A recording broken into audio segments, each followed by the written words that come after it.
Hey there, happy day.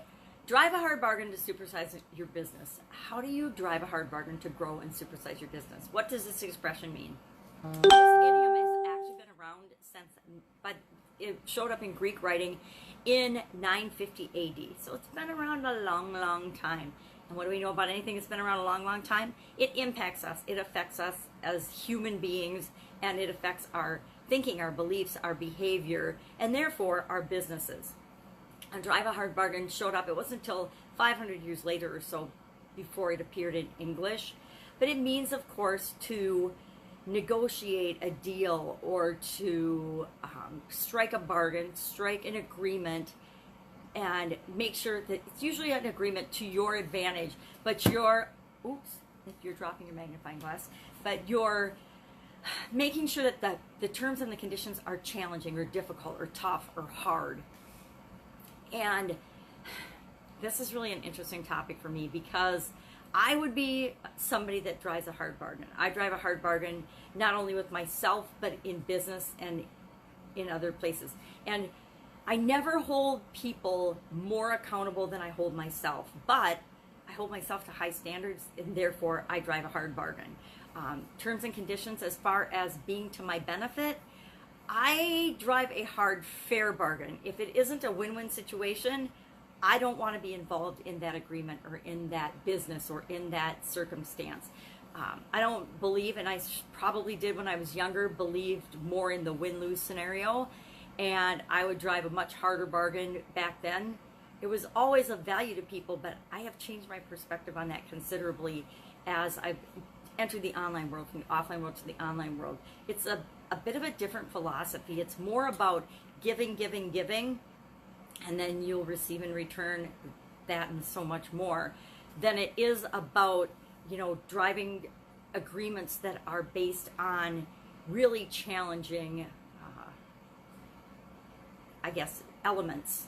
And I get in real estate, and in real estate businesses, I definitely drove a hard bargain and was willing to walk away from the negotiation or walk away from a deal if I couldn't get my terms met. Now, meeting those terms was always a win for the other person as well, but in that business, in that industry, I definitely drove a much harder bargain and a bargain that was in my best interest, because if I wasn't going to make money on it, I wasn't going to do the deal.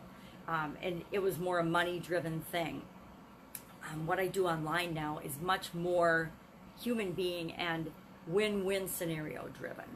But when it comes to myself, I always drive a hard bargain. I make a commitment, I set a goal, and I hold myself accountable to that, even if it's hard, even if it's difficult, because that's how I grow and personally develop. And that's how we grow and personally develop our businesses.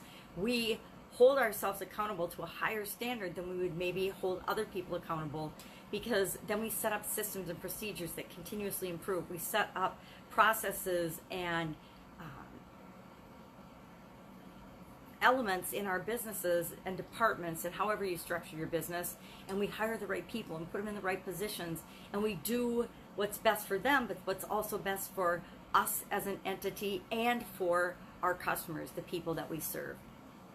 So, in any exchange, I always ask myself, how does this transaction make me feel?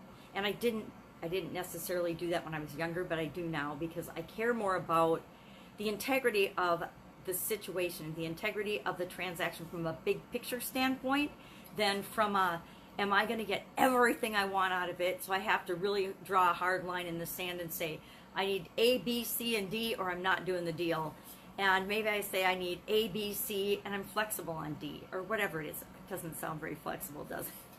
But I'm a lot more flexible than I used to be. I'm not so pig-headed and stubborn that I think it's my way or the highway. And I don't deal with people that believe that anymore. I used to deal with a lot of people that it was my way or the highway. But I choose not to do that anymore. And I find that my life and my work is a lot less stressful and a lot more fun. And my business grows and grows and grows because of that. Because when we're putting positive energy and the philosophy of everybody winning into our scenario, into our businesses, they automatically grow. Otherwise, we're limiting what we can do. If we have to have all these rules and things have to be a certain way, then the possibility of different solutions is cut off for us. But if we are open-minded and we're like, oh, there's pretty much infinite possibilities and lots of different ways that anything could be done, then we open ourselves up and we set ourselves up for success and the ability to grow and change and morph as the environment and things around us change.